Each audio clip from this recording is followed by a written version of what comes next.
Amenorrhoea. What is amenorrhoea? Actually आज हमने discuss करना है डिसऑर्डर ऑफ मेंस्ट्रुअल साइकिल। ठीक है, उसमें सबसे पहले हम देखेंगे एमिनोरिया और फिर ओलिगोमेनोरिया कि इन दोनों में डिफरेंस क्या है। What is amenorrhoea? एमिनोरिया का क्या मतलब है? एमिनोरिया है एब्सेंस ऑफ द मेंस्ट्रुएशन। ठीक है, एमिनोरिया हमारे पास दो तरह का होता है, एक होता है प्राइमरी एमिनोरिया, एक होता है सेकेंडरी एमिनोरिया। जो प्राइमरी एमिनोरिया इसका मतलब है कि कभी मेंस्ट्रुएशन हुई ही नहीं, no menstruation by the age of 16। 16 साल की फीमेल हो चुकी है लेकिन उसे कभी मेंस्ट्रुअल साइकिल उसका स्टार्ट ही नहीं हुआ। ठीक है, जो सेकेंडरी एमिनोरिया इसका मतलब ये है कि पहले उसे पीरियड्स आ रहे थे लेकिन अब क्या हुआ है, एब्सेंस ऑफ मेंस्ट्रुएशन हो गई है for more than 6 month in a women who have previously menstruated. पहले मेंस्ट्रुएशन हो रही थी, अब जो है 6 माह हो गए हैं या 6 माह से ज्यादा हो गए हैं, उसे पीरियड्स नहीं हो रहे। इस चीज को हम क्या कहते हैं? Secondary amenorrhoea. प्राइमरी एमेनोरिया की एग्जांपल बताएंगे?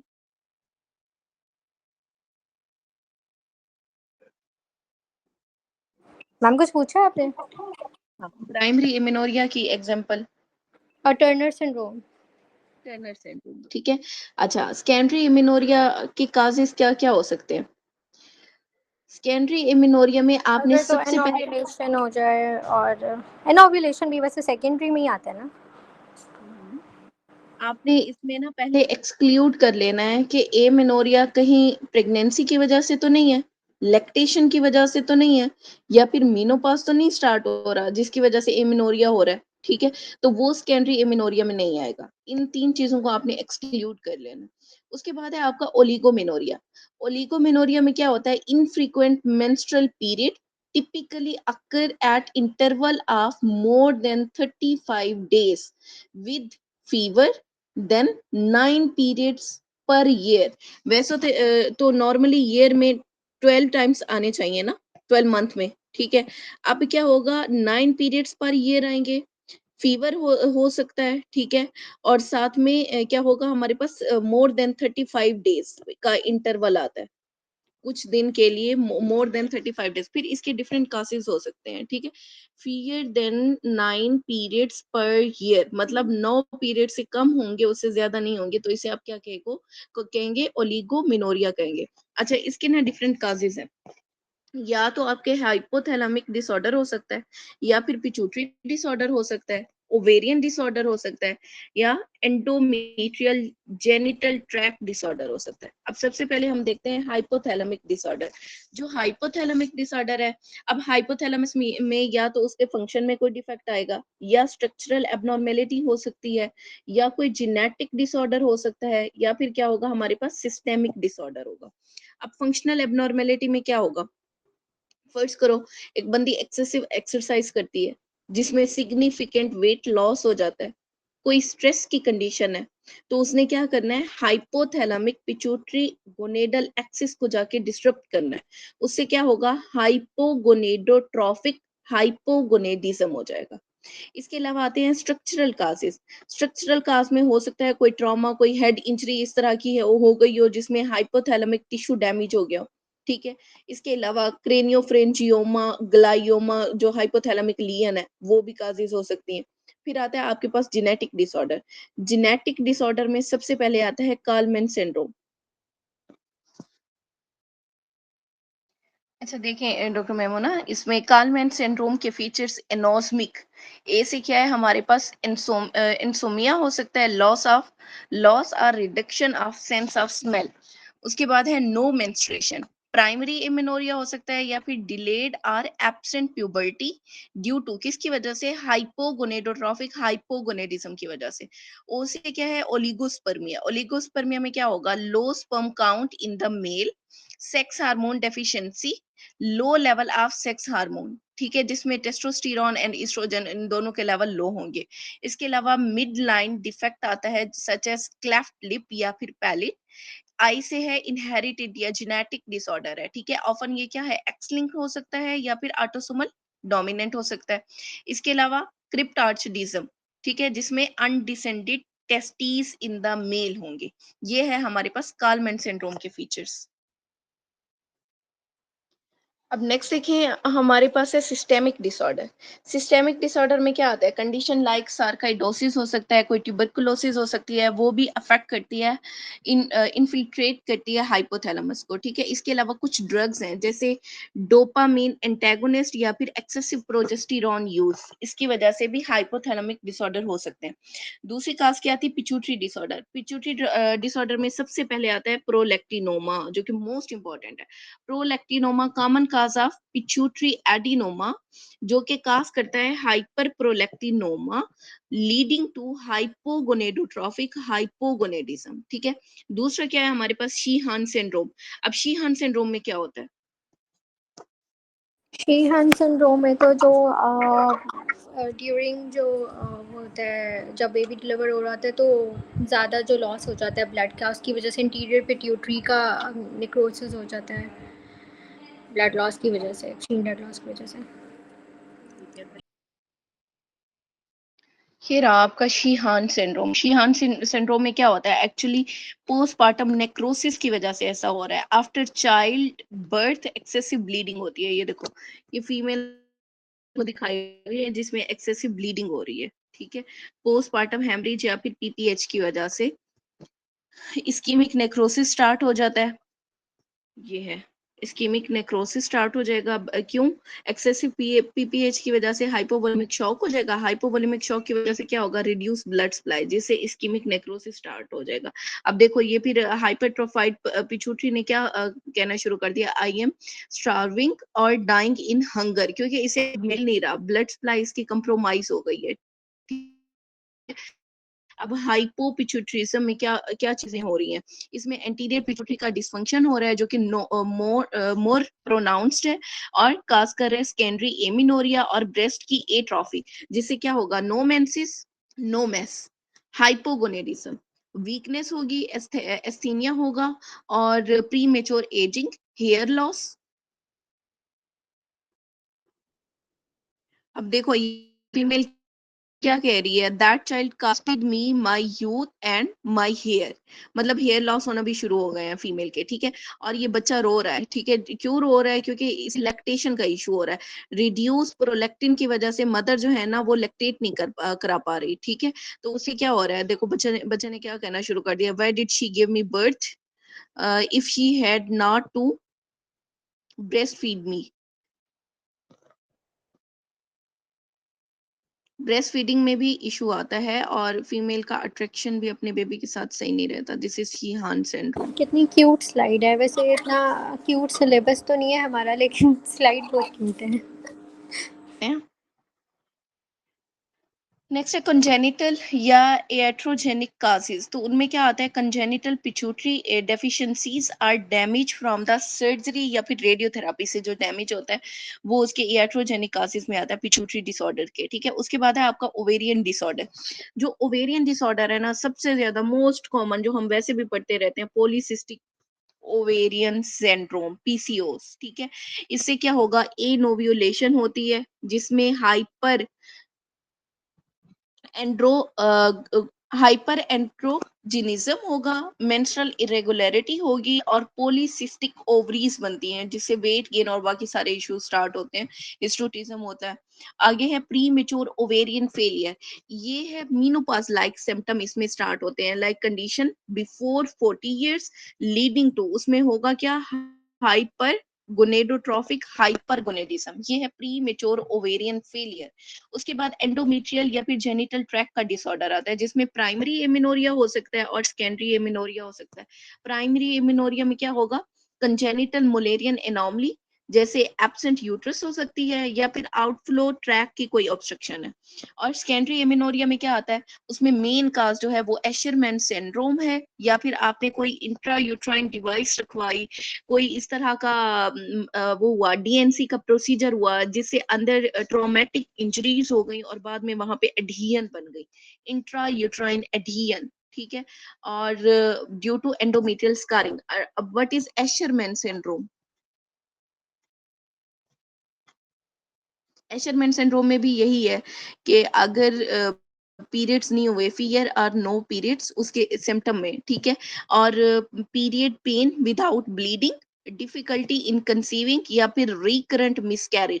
वो ये होता है कि अंदर जो यूट्रस है ना, उसके अंदर एबनॉर्मल टिश्यू या एडहियन बन जाता है। ये देखो, ये आपका नॉर्मल यूट्रस है, ठीक है। अब यहाँ देखो सारे एडहियन टाइप या एबनॉर्मल टिश्यू टाइप दिया हुआ है। ये किस में आता है? ये है एशरमैन सिंड्रोम। अब एशरमैन सिंड्रोम में एक्चुअली क्या है? रिकरेंट मिसकैरेजेस होंगे, डिफिकल्टी इन कंसीविंग होगा, पीरियड पेन होगा without bleeding, few or no period, ठीक है। नेक्स्ट क्या है हमारे पास?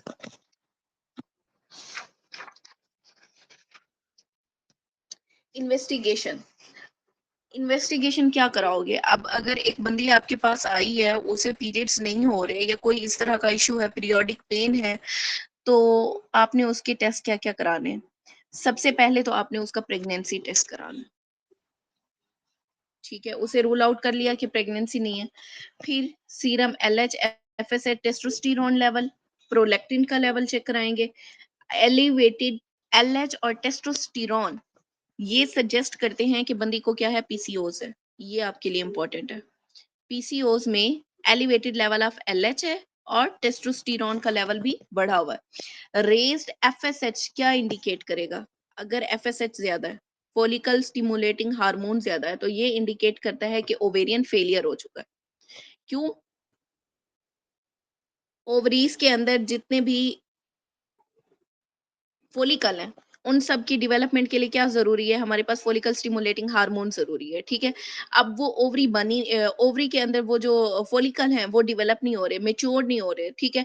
तो फीडबैक मैकेनिज्म से क्या होगा? एफएसएच मजीद बढ़ेगा बढ़ेगा बढ़ेगा, लेकिन उनका इफेक्ट इन ओवरी के फॉलिकल के ऊपर नहीं होगा, जिसकी वजह से बॉडी के अंदर एफएसएच ज्यादा हो जाएगा और फॉलिकल मेच्योर नहीं होंगे, इमेच्योर फॉलिकल प्रेजेंट होंगे।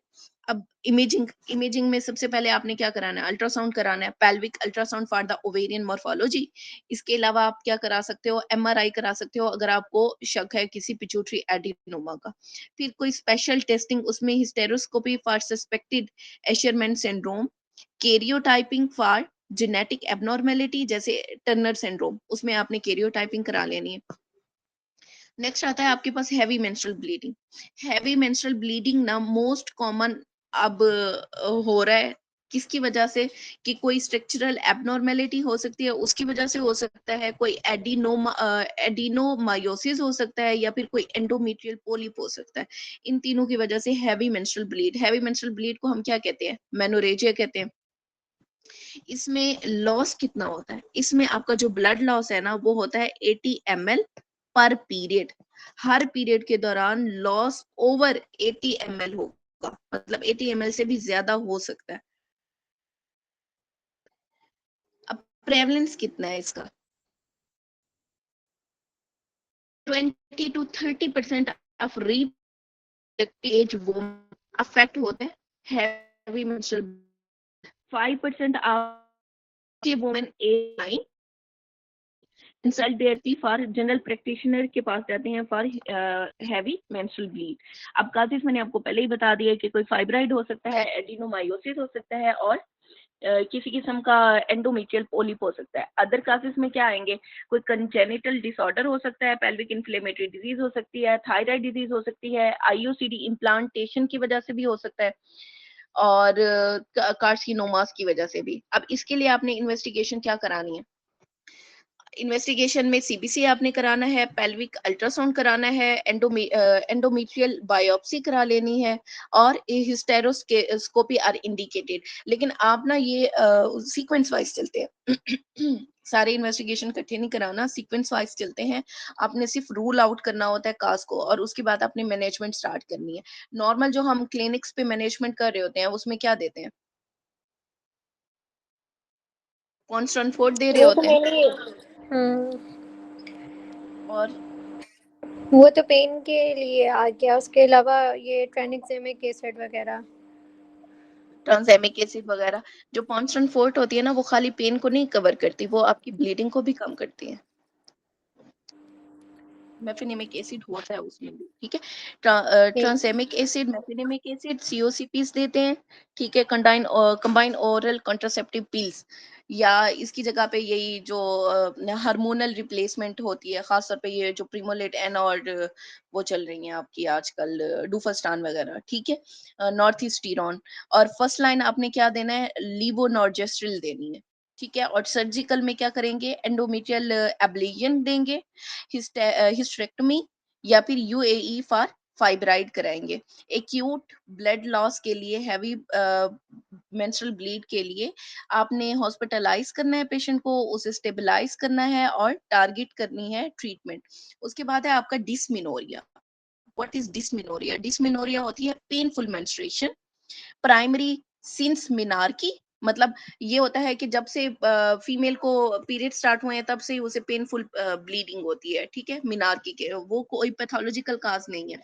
लेकिन अगर सेकेंडरी है, मतलब बाद में हुई है, पहले उसे पीरियड्स नॉर्मल होते थे, अब जो है ऑनसेट ऑफ पेन स्टार्ट हो गया, इसे हम क्या कहते हैं, ये पैथोलॉजिकल काज है।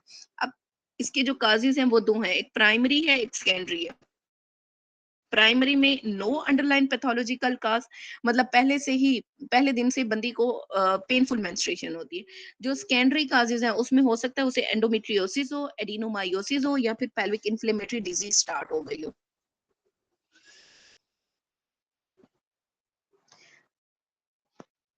अब कॉम्प्लिकेशन क्या होंगी डिस्मेनोरिया की?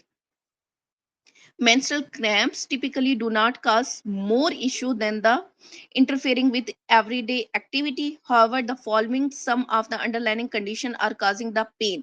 अब जैसे प्राइमरी डिस्मेनोरिया की कॉम्प्लिकेशन में impact on quality of life, और सेकेंडरी में क्या हो सकता है, इनफर्टिलिटी हो सकती है, एनीमिया हो सकता है, और low blood cell count, pelvic organ का प्रोलैप्स हो सकता है, या फिर एक्सेसिव ब्लीडिंग हो सकती है, ठीक है। अब इसकी मैनेजमेंट आपने कैसे करनी है?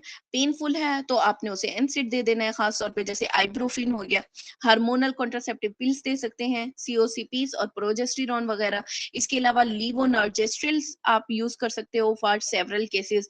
लाइफस्टाइल मॉडिफिकेशन, आप उसे बताओ कि लो फैट डाइट इस्तेमाल करो, एक्सरसाइज करो, और हीट एम्प्लीकेशन करो ड्यूरिंग मेंस्ट्रुएशन। और इसके अलावा सर्जिकल ट्रीटमेंट हो सकती है, laparoscopy for treatment resistant secondary dysmenorrhea, जिसमें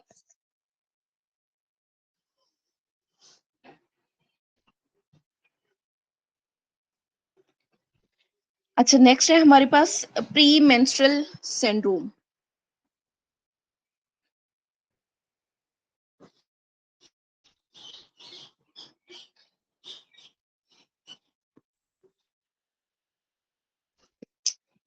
प्री मेंस्ट्रुअल सिंड्रोम में क्या होता है?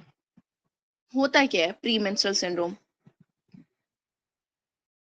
ये एक सेट है साइक्लिकल, फिजियोलॉजिकल, इमोशनल और फिजिकल सिम्टम का, ड्यूरिंग कौन से फेज में, खास तौर पे जो luteal phase of the menstrual cycle है ना, उसमें ये स्टार्ट होता है।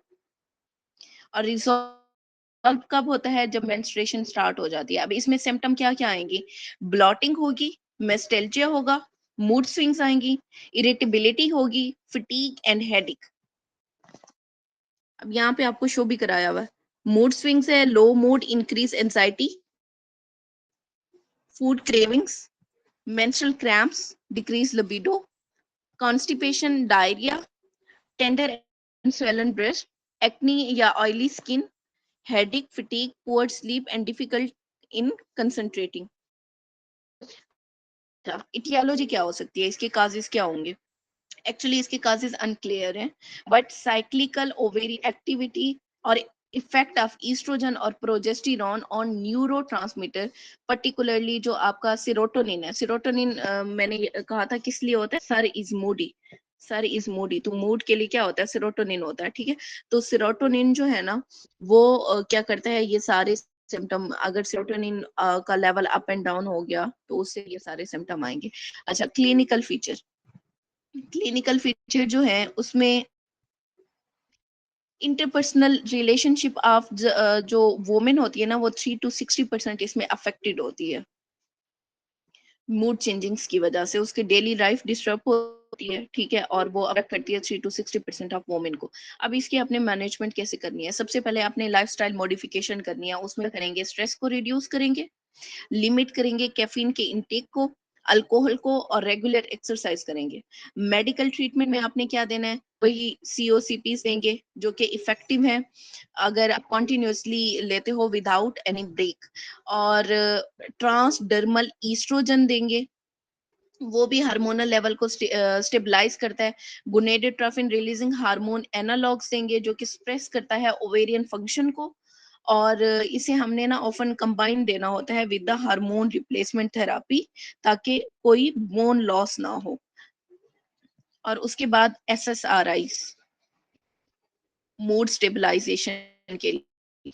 फिर सर्जिकल ऑप्शन है जिसमें हिस्टेरेक्टमी कर सकते हैं, बायलैटरल सल्पेंजो ओफिरेक्टमी कर सकते हैं, विटामिन और अल्टरनेटिव थेरापीज देंगे जिसमें मैग्नीशियम है, कैल्शियम है, विटामिन B6 है, और कॉग्निटिव बिहेवियर थेरापी भी दे सकते हैं।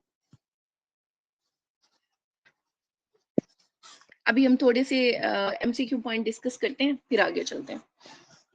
Post menopausing bleeding is considered to be endometrial carcinoma until,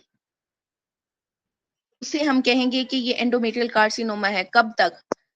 option A है cervical smear is normal, ovarian biopsy is normal, it is excluded by ultrasound and endometrial sampling, या फिर laparoscopy is performed. Ma'am A और B option क्या बताया आपने? Cervical smear is normal, ovarian biopsy is normal, it is excluded by ultrasound and endometrial sampling, या फिर laparoscopy. सी होगा। सी होगा। हमने तब तक इसे कार्सिनोमा ही समझना है जब तक ये चीज एक्सक्लूड नहीं हो जाती by ultrasound and endometrial sampling. अच्छा, नेक्स्ट है intermenstrual bleeding is most commonly associated with cervical cancer, endometrial polyp, ovarian cyst, या फिर uterine fibroid. Fibroid. Endometrial polyp, intermenstrual polyp. Bleeding. अच्छा, मतलब वो ब्लीडिंग आपने वो तीन बताए ना, एक फाइब्रॉइड्स और एडिनोसिस और एंडोमेट्रियोसिस। ठीक है, हाँ, ठीक है। एंडोमेट्रियोसिस। और इसमें जो है ना इंटरमेंस्ट्रुअल ब्लीडिंग, मतलब ये कि मेंसेस के दोनों साइकिल के दरमियान में भी हो सकता है कि ब्लीडिंग स्टार्ट हो, तो वो उसकी मेन काज है पोलिप। अ टेंडर बल्कि uterus with painful period is characteristic of fibroid, adenomyosis, endometriosis, या फिर पॉलीसिस्टिक ओवेरियन सिंड्रोम। बल्कि यूट्रस। फाइब्रॉइड। एडिनोमायोसिस, बल्कि यूट्रस विद अल्लाह, पेनफुल अभी पीरियड। यार क्या? अच्छा, नेक्स्ट है एंडोमेट्रियल रिसेक्शन और एब्लियन is contraindicated in women who have history of fibroid, desire future pregnancy, have irregular cycle, or postmenopausal. Ablation endometrial, Contra indicated किस में? हाँ, ऑप्शन रिपीट करते हैं। हिस्ट्री ऑफ फाइब्राइड जिसमें हो, जो चाहती है कि फ्यूचर में मुझे प्रेगनेंसी हो, इरेगुलर साइकिल, या फिर पोस्ट मीनोपाजल। बी। हाँ जी, जो चाहती है फ्यूचर में प्रेगनेंसी हो तो फिर आपने उसकी एंडोमेट्रियम की रिसेक्शन या एब्लिजन नहीं करनी। Which of the following is definitive treatment for the menorrhagia? Myomectomy, endometrial ablation, hysterectomy, या लिवोनॉर्जेस्ट्रल आईयूसीस। लीवन और जेस्ट्रल। नहीं, मेनोरेजिया के लिए फाइनल ट्रीटमेंट आपकी हिस्टेरेक्टमी है। लेकिन अगर मैंने भेजिएगा प्रोडक्टिव ईयर्स में है। रिप्रोडक्टिव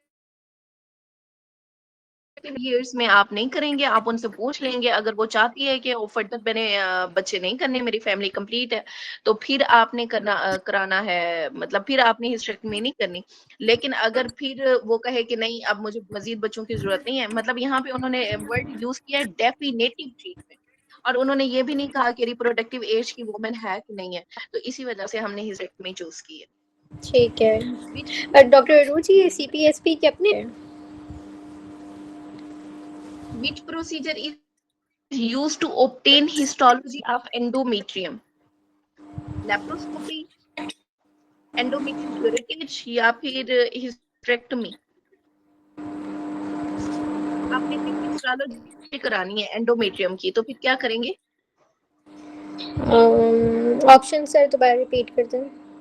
एंडोमेट्रियल क्यूरेटेज कराएंगे, लैप्रोस्कोपी करेंगे या फिर हिस्टेरेक्टमी करेंगे? क्यूरेटिव आएगा। हाँ, क्यूरेटेज कराएंगे। Which of the following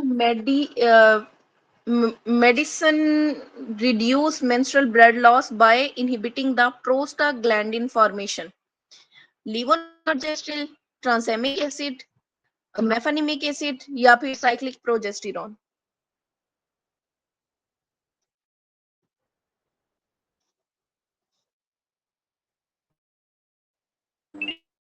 option एक आपने बताया है ये सुने प्रोजेस्टेरॉन का। गौर से, और इनहिबिटिंग प्रोस्टाग्लैंडिन फॉर्मेशन को इनहिबिट करने वाली ड्रग का नाम बताना है आपने। लीवोनॉर्जेस्ट्रिल है, ट्रांसैमिक एसिड है या मेफेनिमिक एसिड है?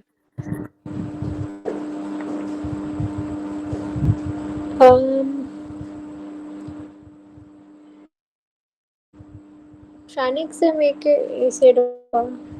कॉन्स्टेंट हाँ वो तो आपने बताया कि वो ब्लीडिंग को भी यूज कराएगा और पेन के लिए भी है। हाँ, तो उसमें फार्मूले में मेफेनिमिक एसिड भी है। मेफेनिमिक एसिड, ठीक है। इसने क्या करना है? इनहिबिट करना है प्रोस्टाग्लैंडिन फॉर्मेशन को। अच्छा, levonorgestrel intrauterine system primarily work by increase menstrual loss, thickening of endometrium, thinning of endometrium या फिर suppressing ovulation?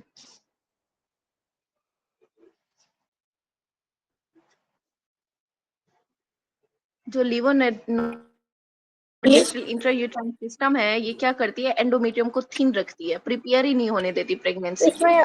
थिनिंग ऑफ लिवोनॉर्जेस्ट्रिल जो है वो प्रोजेस्टेरॉन है। हाँ जी, तो ये थिनिंग में आएगा। थिनिंग में आएगा। Antifibrinolytic like tranexamic acid work by inhibiting clot lysis, enhancing clot formation, reduce uterine contraction या फिर increase menstrual flow? ए और बी ऑप्शन क्या है? Reduce uterine contraction, increase menstrual flow.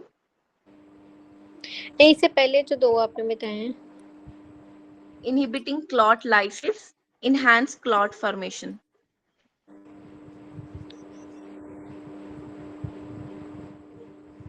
ट्रांसैमिक acid जो है वो इनहिबिट, फाइब्रिनोलिटिक है तो क्लॉट की लाइसिस कराएगा। हाँ, इनहिबिट करता है क्लॉट लाइसिस को। अब हम देखते हैं what is gravidity, what is parity, what is developmental age. Gravida क्या होता है?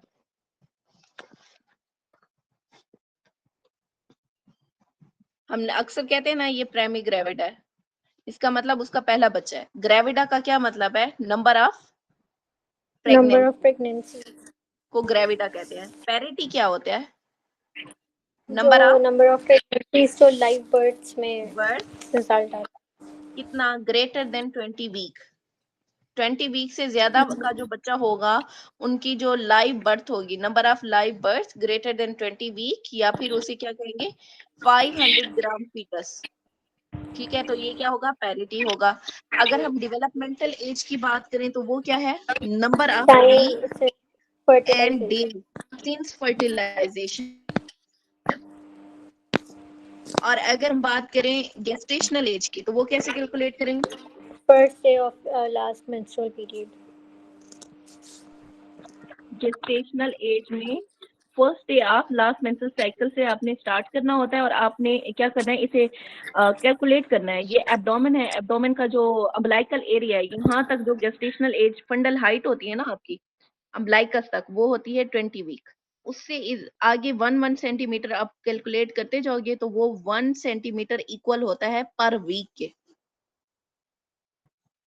ठीक है, नेक्स्ट है हमारे पास फीटल डोपलर। आप कब कराते हैं? फीटल हार्ट डोपलर वो कराते हैं 10 to 12 वीक पे। अगर क्विकनिंग की बात करें, फीटल मूवमेंट क्विकनिंग, तो वो कब आती है? 18 to 20 वीक्स पे। ठीक है। अच्छा, उसके बाद क्राउन राउंड लेंथ आप कब तक लेते हो? आप कब तक कैलकुलेट करते हो? 20th वीक तक। 12 हफ्ते तक, 6 से 12 6 to हफ्ते तक, 12। 6 to 12 वीक्स। ठीक है। अच्छा, उसके बाद बीपीडी वो कब तक लेते हो? बीपीडी लो, फेमरल लेंथ लो, या फिर एमनियोसेंटेसिस, अब शायद आपको आ जाए। एमनियोसेंटेसिस 15th वीक आपने बताया था ना। 15th week. 13th। BPD, FL, femur length, ठीक है, और एमनियोसेंटेसिस, ये सारा कुछ आप 13 वीक तक कर सकते हो। ठीक है। अच्छा, उसके बाद है कैमकॉर्ड, आपका न्यूमोनिक, वो क्या था? उसमें कोरियोनिक विलिस सैम्पलिंग था, एमनियोसेंटेसिस है और कॉर्डोसेंटेसिस है। Chorionic cardio Willis centesis. Sampling जो है वो आपने बताया था कि ये 11th वीक पे है, एमनियोसेंटेसिस 15th वीक पे है और कॉर्डोसेंटेसिस 20th वीक पे है। ठीक है, फर्स्ट ये वाले नहीं में भूलना जो ये आपने। मिसकैरेज का रिस्क था वो 2% था, फिर उसके बाद 1% था और फिर कॉर्डोसेंटेसिस में 2 to 5%। यस। अब लास्ट है कि मोर रिलायबल गेस्टेशनल एज जो है ना, वो आपको कब पता चलती है? In first trimester. ठीक है। अच्छा, अब एमसीक्यू आता है कि कंसेप्शन टिपिकली कहाँ पे होती है? इन फॉलोपियन ट्यूब। फॉलोपियन ट्यूब में भी कहाँ पे? एम्प्यूला वाली जगह पे, with in a day of ovulation. जैसे ही ओव्यूलेशन हुई, with in a day conception हो गई। कहाँ पे? फॉलोपियन ट्यूब के एम्प्यूला में। उसके बाद आती है आपकी इम्प्लांटेशन। इम्प्लांटेशन कब होगी? ये भी आपका एमसीक्यू है। 6 डे तो फर्स्ट पोस्ट वीक होगी ना 6th डे पे। फर्टिलाइजेशन। फर्टिलाइजेशन के बाद विद इन 6 डेज जो है इम्प्लांटेशन होना शुरू हो जाती है। उसके बाद एचसीजी का लेवल डिटेक्टेबल है 1 वीक आफ्टर फर्टिलाइजेशन, और पीक कब होती है इसकी? 8 to 10 वीक पे होती है। ब्लड अब में आपके 1 वीक का जो पे सिनेरियो और जो यूरिन टेस्ट है उसमें ऑलमोस्ट 2 वीक्स। 2 वीक्स। ठीक है, ये आपके सिनेरियोस थे। अच्छा, नेक्स्ट आता है physiological changes in the pregnancy. Doctor जो रिप्रोडक्टिव वाला चैप्टर दिया हुआ है उन्होंने फर्स्ट एड में, उसको कंप्लीट करने की ज़रूरत है। वो मैंने आपको कंप्लीट करा दिया हुआ है। अच्छा, उसके बाद है हमारे पास फिजियोलॉजिकल चेंजिंग्स इन प्रेगनेंसी। क्या क्या हो सकता है? कार्डियोवास्कुलर चेंजिंग्स है, उसमें स्ट्रोक वॉल्यूम इंक्रीज हो जाएगा, कार्डिक आउटपुट और हार्ट रेट इंक्रीज हो जाएगा। डिक्रीज होता है सिस्टेमिक वास्कुलर रेजिस्टेंस या फिर आफ्टर लोड। एंडोक्राइन में इंक्रीज होगा इंसुलिन की रेजिस्टेंस और सेक्रेशन, पिट्यूटरी इनलार्जमेंट हो जाती है। गेस्ट्रोइंटेस्टाइनल में क्या होगा? जीआई मोटेलिटी कम हो जाती है और गॉल ब्लैडर का स्टेसिस होता है। हिमाटोलॉजिकल चेंजिंग्स में क्या होगा? ये आपके पास एमसीक्यू आता होता है। हिमाटोलॉजिकल चेंजिंग्स का dilutional anaemia, RBC mass and plasma both increase होते हैं, बट प्लाज्मा इंक्रीज जो है ना वो रिलेटिवली मोर होता है देन द आरबीसी मास, जिसकी वजह से डाइल्यूशनल एनीमिया हो जाता है। हिमेटोक्रेट डिक्रीज हो जाएगा और हाइपर कोagulable स्टेट हो जाएगी। ये भी आता है कि प्रेगनेंसी इज हाइपर कोagulable स्टेट। अच्छा, उसके बाद मस्कुलोस्केलेटल सिस्टम, उसमें प्रेगनेंसी में क्या होता है? लॉर्डोसिस हो जाता है। लंबार एरिया जो है वो अंदर की तरफ चला जाता है ताकि एब्डोमेन को सपोर्ट मिले। ठीक है। और जॉइंट लेक्सिटी। स्किन में हाइपर पिगमेंटेशन, औरतें अक्सर उनमें हो जाता है ये मेलास्मा वगैरह का मसला। ठीक है। और स्ट्राया ग्रेविडम होता है। रीनल में क्या होगा? GFR increase, glomerular filtration rate और हाइड्रोनेफ्रोसिस हो जाएगी। रेस्पिरेटरी में क्या होगा? हाइपरवेंटिलेशन होगी, रेस्पिरेटरी अल्कलोसिस होगा, increase tidal volume, respiratory minute volume और एक्सपायरेटरी रिजर्व वॉल्यूम डिक्रीज हो जाएगा। Respiratory rate and vital capacity unchanged रहती है। ये भी एमसीक्यू आता है कि कौन सी चीज प्रेगनेंसी में अनचेंज रहती है, तो वो रेस्पिरेटरी रेट हो गया और वाइटल कैपेसिटी हो गई। और इसका सीक्वेंस क्या किया हुआ है हमने?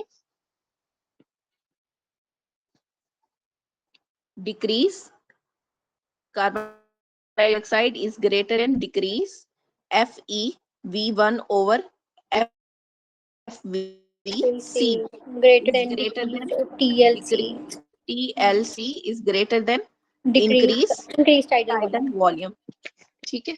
अच्छा, उसके बाद है इलेक्ट्रोलाइट एंड ग्रोथ हार्मोन, उसके ऊपर कोई चेंजिंग सिग्निफिकेंट इफेक्ट नहीं आता। ठीक है। उसके बाद ये जो नीचे वाला टॉपिक है ये बहुत इंपॉर्टेंट है आपका, प्लेसेंटा। What is placenta?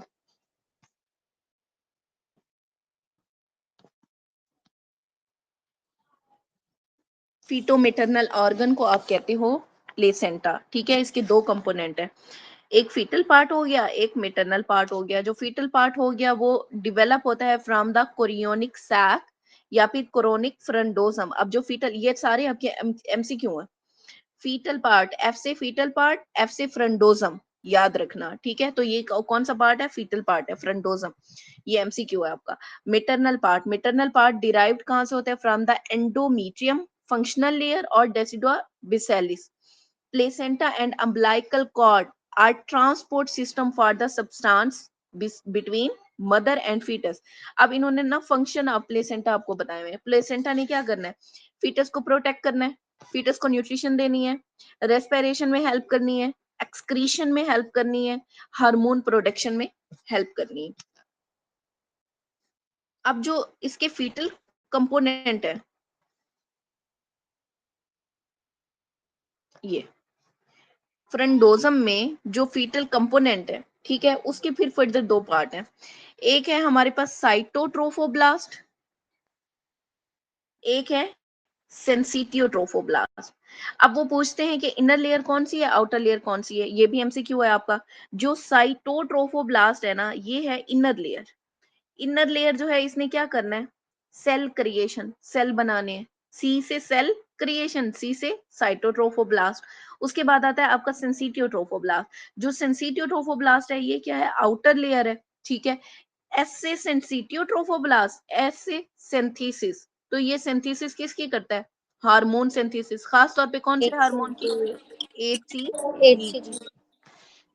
और हाँ, इसमें इंपॉर्टेंट चीज जो सेंसिटियोट्रोफोब्लास्ट में आपने याद रखनी है कि इसमें MHC1 नहीं होता।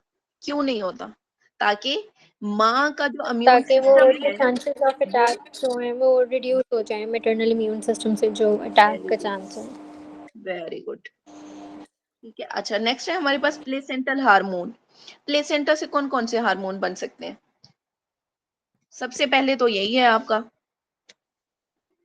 कौन सा? HCG। HCG कौन प्रोड्यूस करेगा? सेंसिटियोट्रोफोब्लास्ट। ये आपका एमसीक्यू है। एसीजी कहां से बनता है? सेंसिटियोट्रोफोब्लास्ट से बनता है। अपेयर कब होता है? 10 days after fertilisation. Peak value कब आती है इसकी? 9 to 10 वीक्स। और उसके बाद टेस्टेशन। स्टेबलाइज होता है एट 20 to 20 वीक पे जाके स्टेबलाइज होना शुरू हो जाता है। अब एचसीजी का फंक्शन क्या है?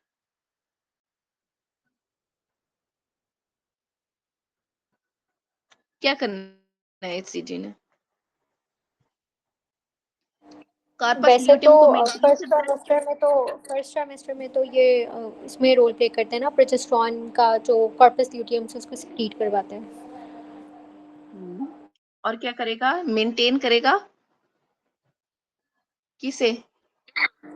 कॉर्पस ल्यूटियम वो को कॉर्पस मेंटेन करता है। ल्यूटियम कॉर्पस ल्यूटियम का डॉक्टर रूज आपने क्या बताया था कि वो कब तक परसिस्ट करता है? फर्स्ट ट्राइमेस्टर तक। कॉर्पस ल्यूटियम फर्स्ट ट्राइमेस्टर तक। ठीक है। तो इसे मेंटेन करेगा टू सपोर्ट प्रोजेस्टेरॉन प्रोडक्शन। अब इस कार्पस ल्यूटियम ने क्या करना है? प्रोजेस्टेरॉन की प्रोडक्शन भी करानी है ना। ठीक है। प्रोजेस्टेरॉन प्रोडक्शन कब तक होगी? जब तक के प्लेसेंटा ये काम लेना शुरू नहीं कर देता। जब प्लेसेंटा से प्रोजेस्टेरॉन बनना शुरू हो जाएगा तो फिर कार्पस ल्यूटियम डीजनरेट हो जाएगा। ठीक है। उसके बाद क्या होता है? ये रेगुलेट करता है स्टीराइड की सिंथेसिस को। ये दूसरा काम हो गया इसका। और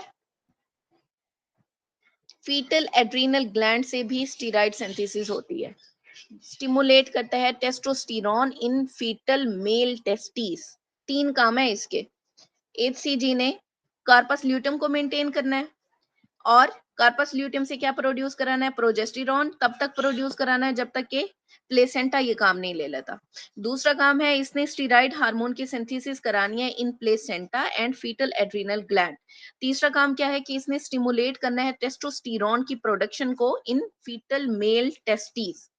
अब इसका क्लिनिकल रेलिवेंस देखते हैं कि एचसीजी कितना हो तो क्या होगा। दो चीजें हैं, या तो ज्यादा हो या फिर कम हो। अब एचसीजी ज्यादा किस में होता है, हाई लेवल, हो सकता है ट्विन अगर प्रेगनेंसी हो, तो मल्टी फीटल गेस्टेशन हो हो तो। सकता है मुलर प्रेगनेंसी हो, या हो सकता है कोई ना कोई कैंसर हो, तो उसमें क्या होगा, एचसीजी का लेवल ज्यादा होगा। अब एचसीजी का लेवल कम किस में होता है, एक्टोपिक में। एक्टोपिक में या फिर थ्रेटेंड एब्जॉर्प्शन एबॉर्शन में, एक्टोपिक में या फिर थ्रेटेंड एबॉर्शन में। ये था आपका पहला हार्मोन प्लेसेंटल एचसीजी। अब दूसरा हार्मोन है ह्यूमन प्लेसेंटल लैक्टोजन। वो भी कहां से प्रोड्यूस होगा, फ्रॉम द सिंसिटियो ट्रोफोब्लास्ट। इसका लेवल इंक्रीज करता जाता है with placental growth through out the pregnancy. Function क्या है इसका, ह्यूमन प्लेसेंटल लैक्टोजन का फंक्शन क्या है, ये एंटागोनाइज करता है, सिक्रीशन। एंटागोनाइज करता है इंसुलिन को, इंसुलिन के काम को एंटागोनाइज करता है, लेकिन कैन इंडिकेट थ्रेटेंड एबॉर्शन और इंट्रायूट्राइन ग्रोथ रिटार्डेशन। अगर थ्रेटन एबॉर्शन हो गया है या फिर इंट्रायूट्राइन ग्रोथ रिटार्डेशन है आईयूजीआर, तो उसे भी इंडिकेट करेगा ये लेवल ह्यूमन प्लेसेंटल लैक्टोजन। अब है कुछ प्लेसेंटा के आईयूसीआर के डिसऑर्डर्स। साथ आपने क्या बताया? जी क्या कह रही हैं, आईयूजीआर के साथ क्या बताया आपने? ये इंडिकेट करता है एचपीएल का जो लो लेवल है ना, वो इंडिकेट करेगा या तो आईयूजीआर हो गया है या फिर थ्रेटन एबॉर्शन हो गया।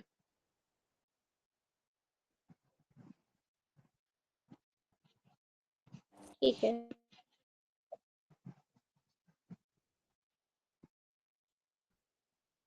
प्लेसेंटल डिसऑर्डर है, एपीएच कब कहते हैं कि एपीएच हो चुका है, antepartum haemorrhage greater than 20 week पे होता है आपका एपीएच, एंटीपार्टम हेमरेज। ठीक है। अब यहाँ पे ना दो चीजें आती हैं, एक है प्लेसेंटा प्रीविया, एक है आपका प्लेसेंटा एक्रीटा का स्पेक्ट्रम।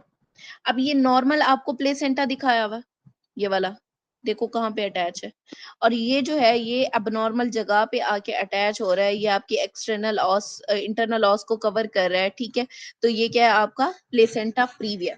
अब प्लेसेंटा प्रीविया का मतलब क्या है कि जब अटैचमेंट होती है प्लेसेंटा की ओवर इंटरनल सर्वाइकल ऑस,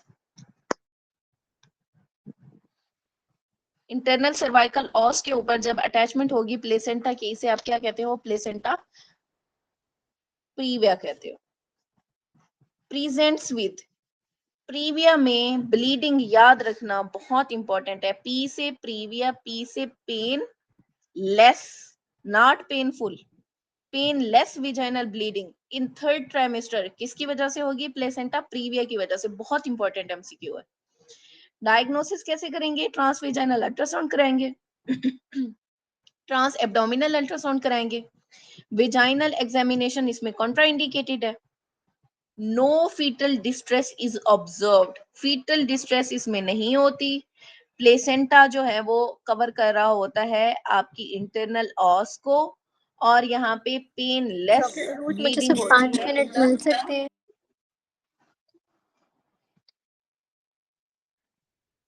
अच्छा पेनलेस वेजाइनल ब्लीडिंग है आपके प्लेसेंटा प्रीविया में। अब प्लेसेंटा प्रीविया की ना कुछ टाइप्स हैं,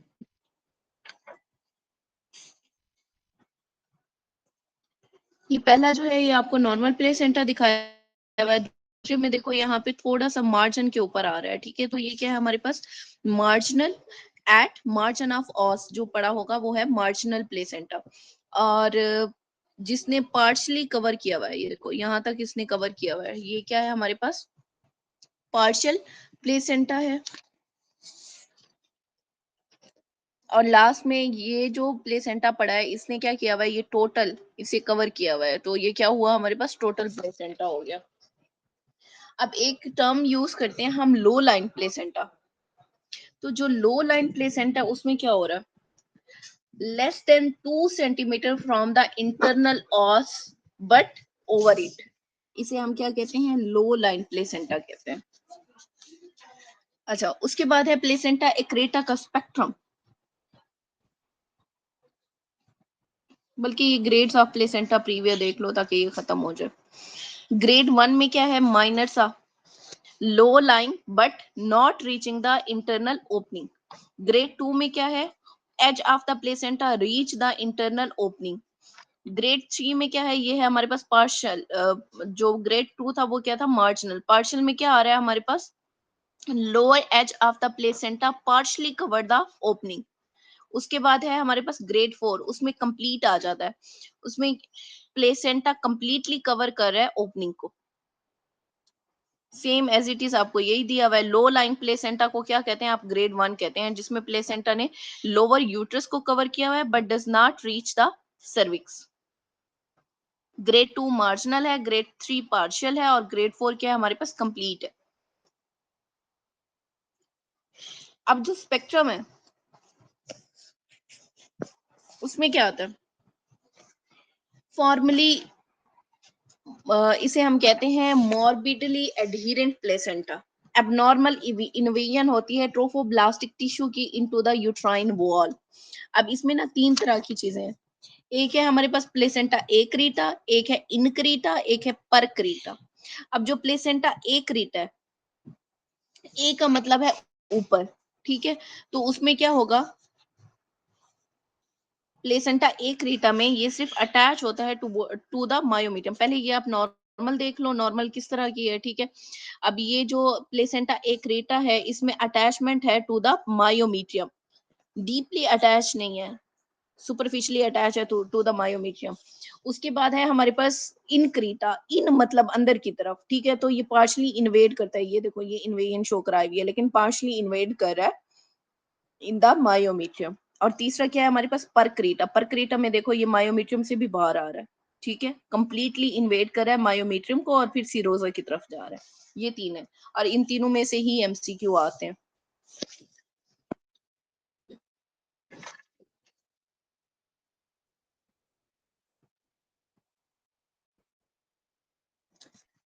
इसके अलावा टर्म आती है आपके पास वेजा प्रीविया। वेजा प्रीविया भी सेम एज इट इज जैसे प्लेसेंटा प्रीविया इस तरह का है, लेकिन इसमें फीटल वेसल रन कर रही होती है near the internal cervical os, और ये भी प्रेजेंट करता है with painless vaginal bleeding upon rupture of the membrane accompanied by foetal heart rate abnormality. अब इन दोनों में फर्क क्या हुआ, जो प्लेसेंटा प्रीविया है ना उसमें एबनॉर्मेलिटी फीटल हार्ट रेट की नहीं है, जबकि जो वेजा प्रीविया उसमें फीटल हार्ट रेट की एबनॉर्मेलिटी है। अब एक और टर्म यूज होती है जिसे आप कहते हो placental abruption. What is abruption? उसमें तो वो सेपरेशन हो जाती है ना प्लेसेंटा की यूट्रस से। Very good. प्लेसेंटल एब्रप्शन के अंदर क्या होती है, सेपरेशन हो जाती है प्लेसेंटा की फ्रॉम द यूट्रस। अब यहाँ पे इंपॉर्टेंट चीज जो आपने याद रखनी है वो क्या है, प्लेसेंटल एब्रप्शन के अंदर painful painful vaginal bleeding, vaginal bleeding है। ठीक है, अब्रप्ट करेगा, पेनफुल वेजाइनल ब्लीडिंग होगी, खास तौर पे इन थर्ड ट्राइमेस्टर, और फीटल डिस्ट्रेस भी इसमें ऑब्जर्व कर सकते हैं आप। डायग्नोसिस में क्या होगा, ट्रांसवेजाइनल अल्ट्रासाउंड कराएंगे, ट्रांस एब्डोमिनल अल्ट्रासाउंड कराएंगे। मैनेजमेंट कैसे करेंगे, इफ माइल्ड तो फिर स्टेबलाइज करेंगे पेशेंट को एंड एक्सपेक्टेंट मैनेजमेंट करेंगे। अगर स्वेयर हो गया तो फिर इमीडिएट डिलीवरी आपने करानी ही करानी है, वेजाइनल डिलीवरी विद एमनियोटमी, अगर तो मदर और बच्चा दोनों स्टेबल है। लेकिन अगर मदर अनस्टेबल है और बच्चा डिस्ट्रेस में है, फिर आपने क्या कराना है, सी सेक्शन कराना है। What is amniotic fluid?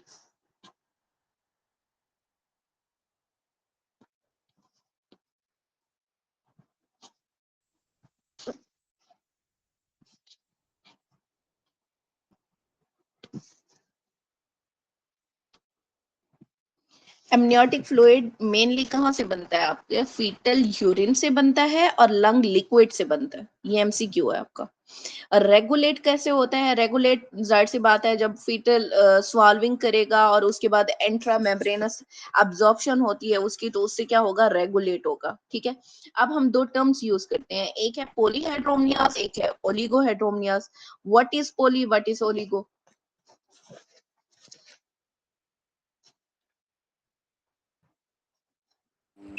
Holi में तो इंक्रीज होगा amniotic fluid और ओलिगो में डिक्रीज होगा।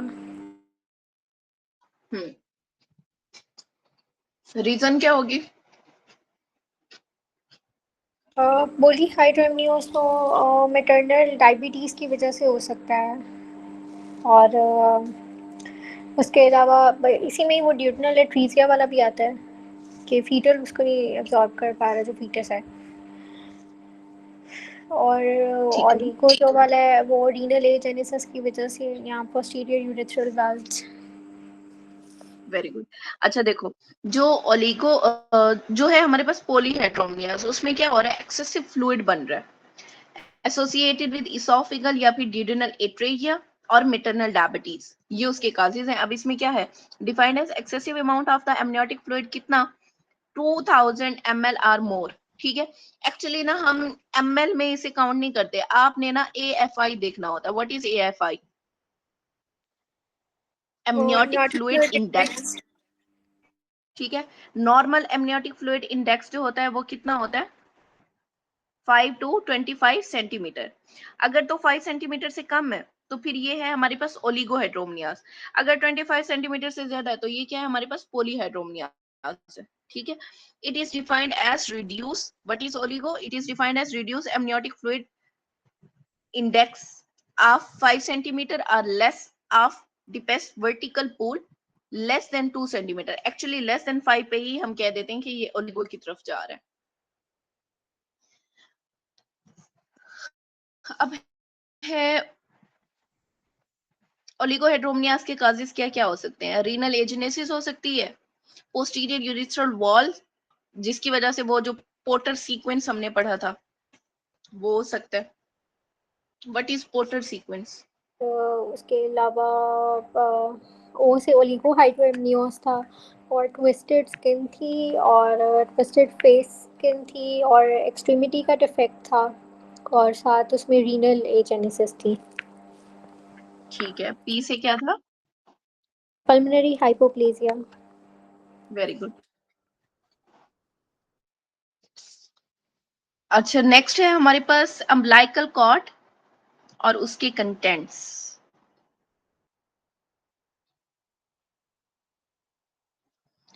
अम्बिलाइकल कॉर्ड में कितनी आर्टरी कितनी वेन्स है? 2 अम्बिलिकल आर्टरीज और 1 अम्बिलिकल वेन है। Very good. अम्बिलाइकल आर्टरीज जो हैं वो हैं 2 और अम्बिलाइकल वेन है 1। अब अम्बिलाइकल वेन के अंदर ऑक्सीजनेटेड ब्लड है जो कि फीटस की तरफ जा रहा है और 2 अम्बिलाइकल आर्टरी डीऑक्सीजनेटेड ब्लड लेके आती हैं टुवर्ड्स द प्लेसेंटा। दोनों ही कहाँ से बनते हैं? एलेंटॉइस। आर्टरी और वेन दोनों किससे बन रहे हैं? एलेंटॉइस से बन रहे हैं। अब इनकी एनोमलीज हो सकता है सिंगल आर्टरी हो एसोसिएटेड विद कॉन्जेनिटल या फिर क्रोमोसोमल एनोमली, यूरेकस उसके रेमिनेंट या फिर एलेंटॉइस उनके रेमिनेंट में कोई डिफेक्ट आ सकता है। ठीक है, अब इसकी एनोमली में क्या क्या होगा? पेटेंट यूरेकस हो सकता है, ये है आपका पेटेंट यूरेकस। ये यूरिन डिस्चार्ज होता है फ्रॉम द इम्ब्लाइकस, यहाँ से डिस्चार्ज आता रहता है बार बार। दूसरा है यूरेकल सिस्ट। यूरेकल सिस्ट में क्या होता है? इन्फेक्टेड फ्लूइड फील्ड केविटी और इसमें रिस्क ऑफ मेलिग्नेंसी होती है। ये है यूरेकल सिस्ट। उसके बाद है विजाइको यूरिकल डाइवर्टिकुलम। उसमें क्या होगा? Out pouching of the bladder शुरू हो जाता है। ये है डाइवर्टिकुलम, इसमें out pouching of the bladder होगा। जो व्हाइट लाइन डक्ट होती है जिसे आप क्या कह रहे हो? ओम्फेलो मिजेंटेरिक डक्ट, ये कनेक्ट करती है योक सैक को मिड गट से। और कब ओब्लिटरेट होती है, ये आपका एमसीक्यू है। नॉर्मली ये ओब्लिटरेट होती है एट 7 वीक्स। अब फर्स्ट करो ये ओब्लिटरेट नहीं हुई तो फिर क्या बनेगा, पेटेंट व्हाइट लाइन डक्ट। अगर व्हाइट लाइन डक्ट पेटेंट रहती है तो फिर क्या होगा,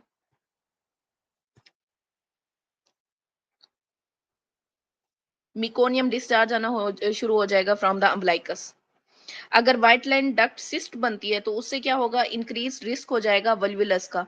और एक मशहूर जमाना डिजीज जो आप पढ़ते रहे हैं, मिकल्स डाइवर्टिकुलम, उसमें क्या होता है, आउट वो pouching of the out ileum हो फंक्शन हो जाती है आईएम की, और गैस्ट्रिक और पेनक्रियाटिक टिश्यू का आता है वो मेलिना के साथ। जी। इसमें दो चीजें हैं, एक गैस्ट्रिक है एक पेंक्रियाटिक टिश्यू है, कैन काज गैस्ट्रोइंटेस्टाइनल ब्लीडिंग।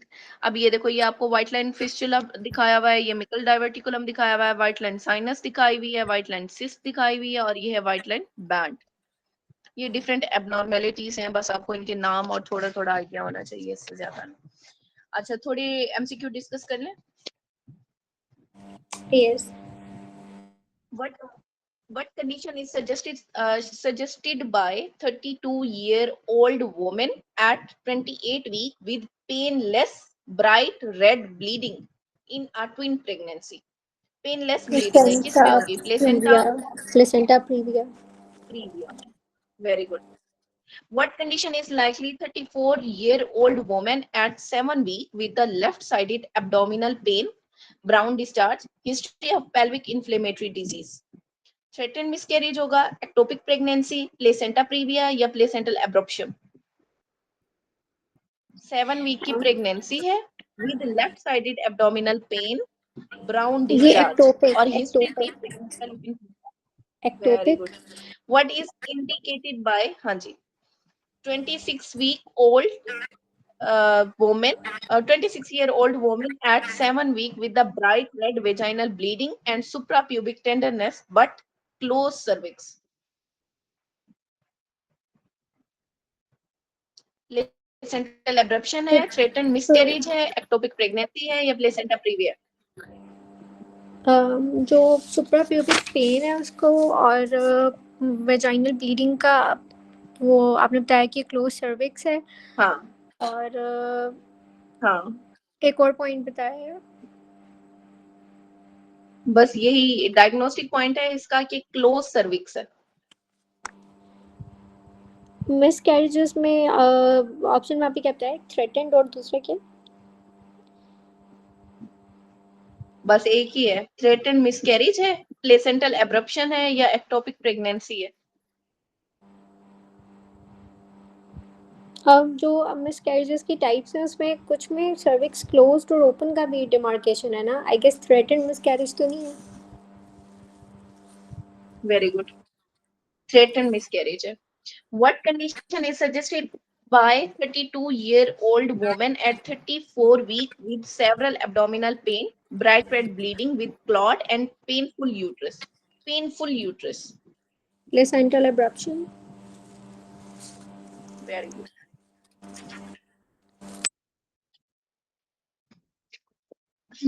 अभी हम डिस्कस करते हैं मीनोपास। मीनोपास ना आपने कब कहना है, मीनोपास आपने कहना है जब पूरे 12 महीने गुजर चुके हों और पीरियड्स ना हुए हों, फिर आपने जाके उसे मेंशन करना है कि मीनोपास हो गया हुआ है। 12 month of amenorrhea is called menopause. Age of onset कितनी है, एवरेज एज 51 ईयर्स है, और अर्ली हो सकती है in the smoker. Pre mature ovarian failure कब होगा, लेस देन 40 ईयर्स में। सिम्टम क्या हो सकते हैं इसके, मीनोपास के, हॉट फ्लैशेस होंगी, vaginal atrophy, osteoporosis, coronary artery disease और स्लीप डिस्टरबेंस। हार्मोनल चेंजिंग्स क्या आएंगी इसमें, इंक्रीज हो एस्ट्रोजन जाएगा डिक्रीज हो एफएसएच का जाएगा लेवल, एलएच। और जी, एस्ट्रोजन डिक्रीज होगा। हाँ जी, इंक्रीज हो जाएगा आपका एफएसएच का लेवल, एलएच का level, gonadotropin releasing hormone and decrease oestrogen. उसके बाद है oestrogen source post मीनोपाजल।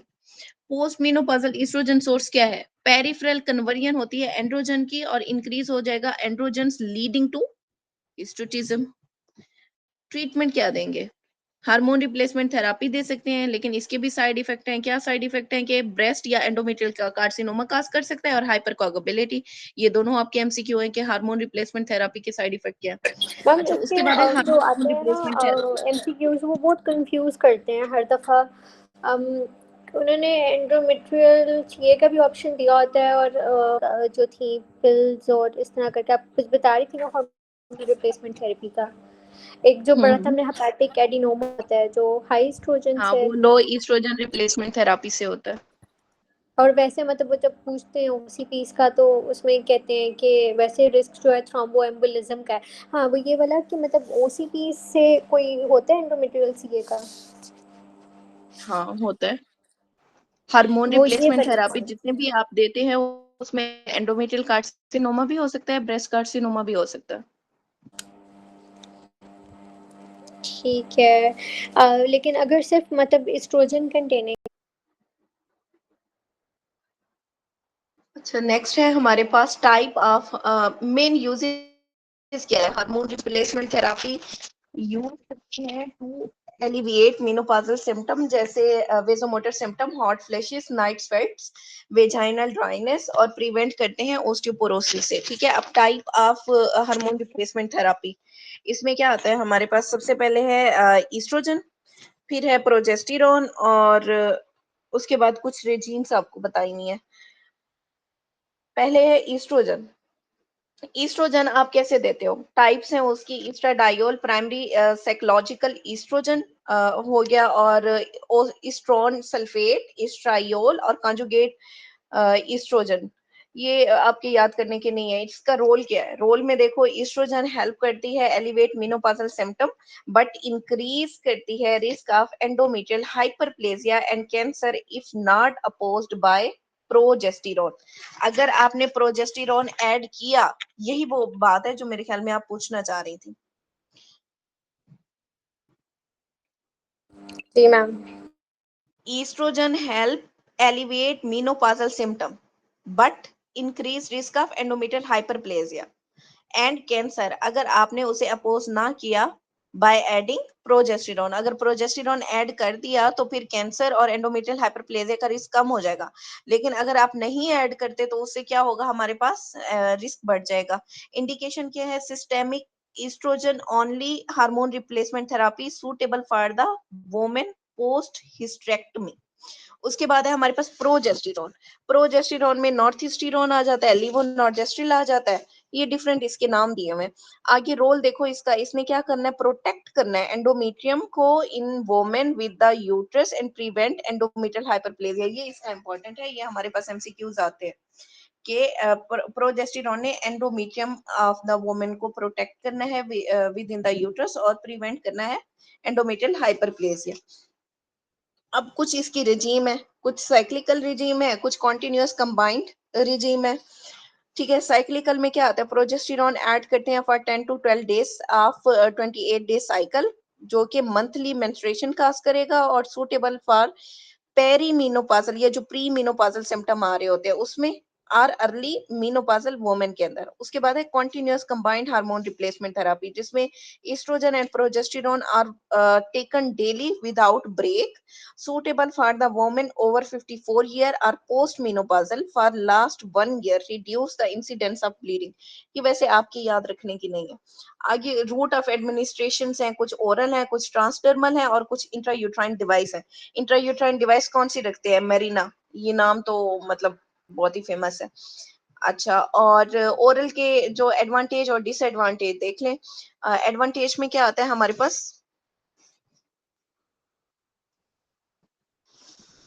Convenient and cost effective है। डिसएडवांटेज क्या है? कि ये अफेक्ट करता है लिवर मेटाबॉलिज्म को और इंक्रीज करता है रिस्क ऑफ थ्रोम्बोसिस को।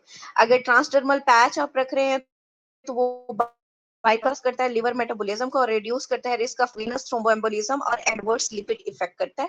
और फॉर्म कौन से हैं? या तो पैच की फॉर्म में है, या जेल की फॉर्म में है, या फिर विजाइनल प्रिपरेशन जैसे रिंग और क्रीम्स की फॉर्म में भी अवेलेबल है। अब बेनिफिट क्या है हार्मोन रिप्लेसमेंट थेरेपी के?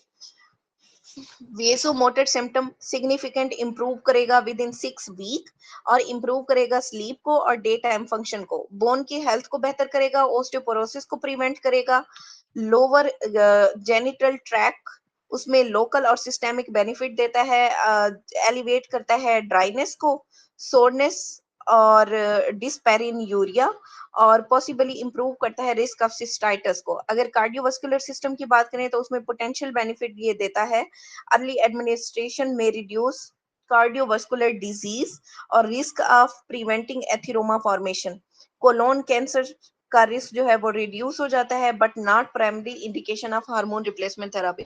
अब जरूरी नहीं है कि कोलोन कैंसर है और आप हार्मोन रिप्लेसमेंट थेरेपी दो, लेकिन उसके रिस्क को ये कम करता है। उसके बाद है risk of hormone replacement therapy, cancer काज कर सकता है। सबसे पहले है breast cancer, small increase risk with the combined hormone replacement therapy, particularly कौन सा लॉन्ग टर्म यूज जो आप करते हो हार्मोन रिप्लेसमेंट थेरेपी का, तो उससे क्या होगा, ब्रेस्ट कैंसर का रिस्क इंक्रीज हो जाएगा। और endometrial cancer increase risk of unopposed oestrogen, अगर ईस्ट्रोजन खाली रिप्लेसमेंट में दे रहे हो ना आप, तो उससे क्या होगा, एंडोमेट्रियल कार्सिनोमा का रिस्क इंक्रीज हो जाएगा, लेकिन कम कब होगा, जब आप उसके साथ प्रोजेस्टेरॉन ऐड करते हो। उसके बाद है ovarian cancer, not significantly increase hormone replacement therapy use, मतलब hormone replacement therapy ovarian cancer में इतना ज्यादा सिग्निफिकेंटली इंक्रीज नहीं करती उसका रिस्क। उसके बाद है कार्डियोवास्कुलर डिजीज, यंगर वोमेन में ये बेनिफिशियल है, लेकिन रिस्क इन ओल्डर वोमेन में इंक्रीज हो जाते हैं कार्डियोवास्कुलर रिस्क। और उसके बाद स्ट्रोक स्लाइटली इंक्रीज करता है स्ट्रोक के चांसेस को, और वीनस थ्रोम्बोएम्बोलिज्म इंक्रीज रिस्क करता है वीनस थ्रोम्बोएम्बोलिज्म का। और प्रिस्क्राइबिंग कंसीडरेशन में आपने क्या करना है, कॉन्ट्रा इंडिकेशन देखो, एब्सोल्यूट और रिलेटिव। अगर एब्सोल्यूट कॉन्ट्रा इंडिकेशन देखें तो सस्पेक्टेड प्रेगनेंसी में नहीं देना, एक्टिव ब्रेस्ट और एंडोमेट्रियल कैंसर में नहीं देना। ये आपके लिए एमसीक्यू पॉइंट ऑफ व्यू से इंपॉर्टेंट है कि आपने जो है एक्टिव हार्ट डिजीज और एंडोमेट्रियल कैंसर में नहीं देना, अनकंट्रोल्ड हाइपरटेंशन में नहीं देना, और active liver disease and unknown thromboembolic disorder में भी नहीं देना। और रिलेटिव रिस्क कौन से हैं, uninvestigated abnormal bleeding, large uterine fibroid, history of benign breast disease, migraine with aura. Side effect क्या हो सकते हैं, ईस्ट्रोजन रिलेटेड हो सकते हैं, प्रोजेस्टेरॉन रिलेटेड हो सकते हैं। जो ईस्ट्रोजन रिलेटेड है उसमें ब्रेस्ट टेंडरनेस, नॉसिया और हेडिक होगा, और प्रोजेस्टेरॉन रिलेटेड में क्या है, हमारे पास फ्लूइड रिटेंशन होगा, मूड स्विंग और एक्नी।